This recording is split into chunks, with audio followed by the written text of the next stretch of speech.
Hello everyone, welcome to সেঞ্জিস ওয়ার্ল্ডে। আজকে একটা মিনি ব্লগ তোমাদের সাথে শেয়ার করছি। কাঠফাটা রোদ্দুরে আমি আর মা কিন্তু একটা দিদির সাত বাড়িতে যাচ্ছিলাম।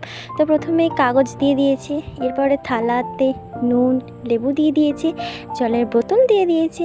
এরপর কিন্তু চলে এসেছিলো সবার প্রিয় ফিশ ফ্রাই। তোমাদের ভেঙে দেখাচ্ছি কতটা ফ্রেশ আর দারুণ ছিল।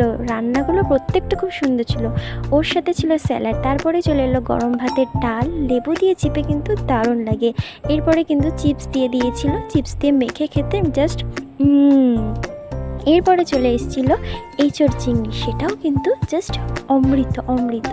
পরে চলে এসেছিলো কাতলা মাছের কালিয়া, তারপরে চলে এসেছিলো চাটনি, চাটনি দিয়ে পাঁপড় খেতে কিন্তু সবারই ভালো লাগে। তারপরে দিয়ে দিয়েছিল রসগোল্লা, সেটাও কিন্তু খুব সুন্দর। তারপরে কিন্তু চলে এসেছিল আইসক্রিম, আইসক্রিমটা সবারই ভালো লাগে, আর হাজমোলা ছিল।